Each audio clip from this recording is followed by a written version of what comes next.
Cody Rhodes has essentially leaked a future heel turn at Fanatics Fest in this interview, and it's kind of crazy. Do you ever get sick of being the nice guy? I'm open for business. I am open for business, and that helps with the being a good guy aspect of it. I don't ever get tired of it because you get to have all of this and these moments. I do think we're probably at the tail end of it, though, because there's only so much someone can like you. I would love to do it till the end of my career, but there's only so much. It's like, all right, we do his woe, we cheer for him. At a certain point, they want to see somebody else. I get that, and that's where you have to change as a character. So he then continued by revealing how we'll know when his heel turn is coming and how far away it is. How will I know when you're going down that path? How will I know? You'll know because X and Instagram will hate it. Because today heels are like, oh, that's a cool heel, we're loving John Cena. No. If you're burying it and hate it and talking about how you don't want it on your TV, that's what an actual bad guy. How long are we talking? Like a month by the end of Fanatics games? Like how long do I have of you being the good guy? I think you have a good solid year, maybe even 3 years, because I am not changing until I'm changed, if that makes any sense. Are you gonna change your hair color, like dark hair? How does that even? My hair is naturally dark. I don't know if I could go back. But if The Rock had it his way, I would have been changed already. So I think he sees something that maybe I don't see, and that's a very smart individual, so maybe I follow his lead. Maybe not. Yeah, if we're waiting on The Rock, this heel turn is never happening. But the time window Cody gives of a year to 3 years is very interesting. And honestly, I'm here for it. One thing I worry about with Cody is he's so popular right now, but eventually people will start to note its repetitive nature. So maybe the seeds that were randomly planted by The Rock will actually mean something eventually. So I was an advocate of that, not turning Cody heel soon. But eventually, down the line, I like the idea of that because Cody's a smart guy, he's an intelligent guy, he's a ring general. In other news, Matt Cardona has responded to John Cena saying, hey, on SmackDown. Hey, Matt Cardona! Hey, John Cena!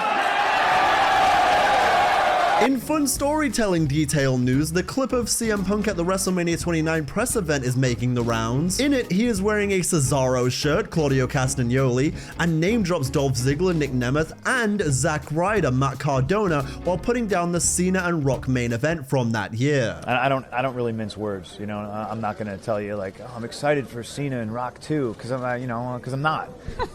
I'd be more excited if it was me and John, you know. And I think Dolph should say that he'd be more excited if it was him and Rock, and I think Zack Ryder should say it should be, you know, like that's what a lot of people don't understand. They certain media outlets will pick and choose certain things that I say, and they just kind of label me as this awful malcontent. And while I may be an awful malcontent, like I understand the business way more than they do, but I also understand, you know, personal goals, and like where I am, yeah, it's great. Where I want to be is always one step higher. Maybe Cena mentioning those three had a lot more meaning to it than we thought. John Cena's Fanatics Fest run continued with him trying to punch this.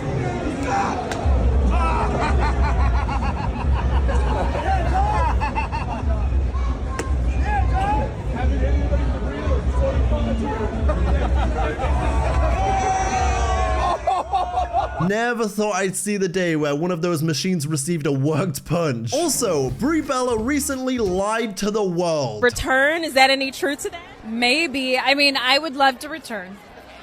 But, you know, I'm kind of waiting for that call still. Nikki got the call. Brie didn't.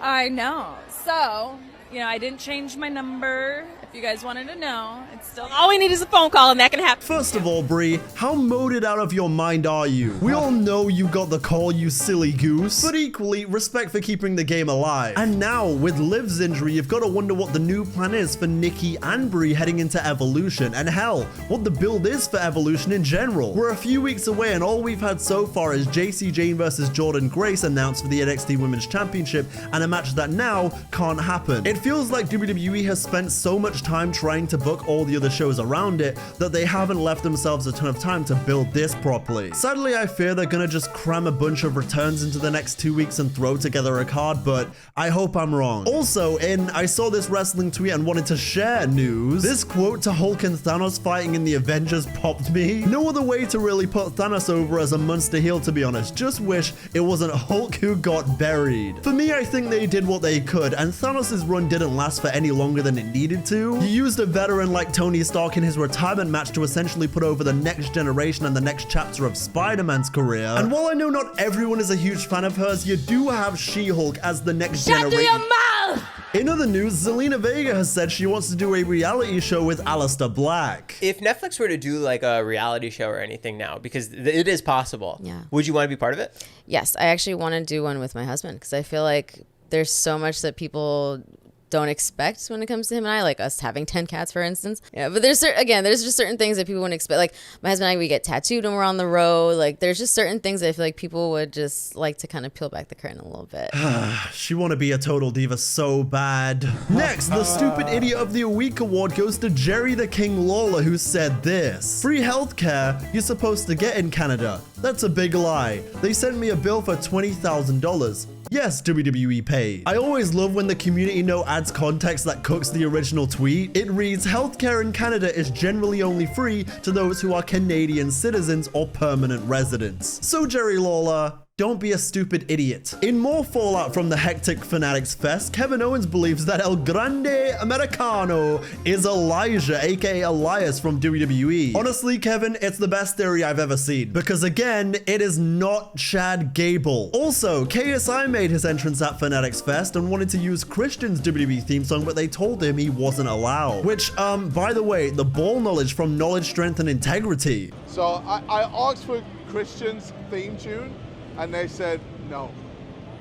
If you na na na na na na na na na, oh, if you just close your eyes, if you just close your eyes. Surely that isn't just because he's in AEW. It's Christian. It's because he's in AEW.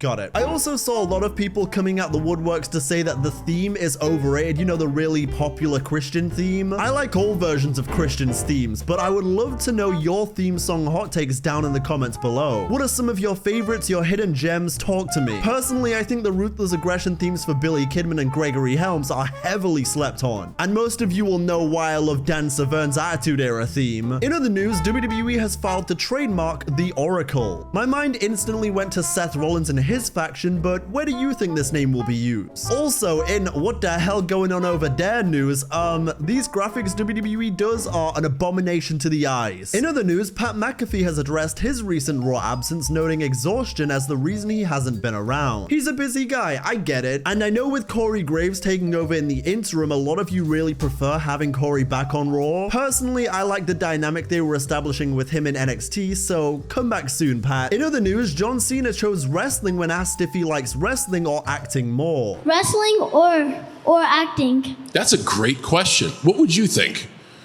Acting, because in wrestling you get hurt. Whew, wow. You know, acting, they hurt your feelings a lot too, though. I don't know if you've seen some of my stuff or read the reviews. They will hurt your feelings. To be quite honest, and this is not a knock, I don't think this is going to lose me any movie jobs because I do give my all to every opportunity I have. Just like we're here today, I'm trying to answer all your questions.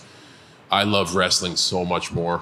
So much more. There's no denying the magic in an arena for a live WWE broadcast. I love wrestling so much more, and I'm fine saying that.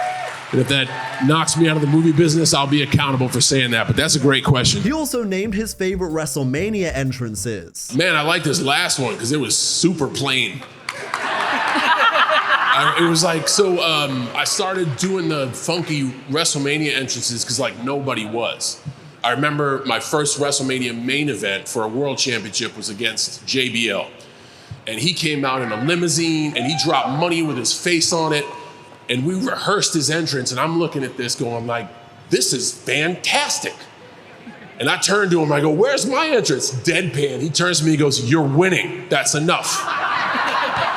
But I really liked the spectacle he made of the entrance. So I was like, man, if nobody's doing special stuff, you know, that's WrestleMania. That's an event that is a big ask for you as a fan. I wanted to make it special and unique. And in an interview with Collider, he touched on the last 6 months of his heel turn, noting that the fans are going to dictate how this thing goes. We've made a ton of pivots like right there in the moment. And I think as we get close to the end of this thing, what dictates those pivots is the audience. And I think the audience will begin to feel differently because now we are truly coming to the end. So if you ever had a voice to use, if you ever wanted to say something, I hate to steal my own cliche, but the time is now. And I look forward to the road ahead because the audience is going to dictate the direction we go.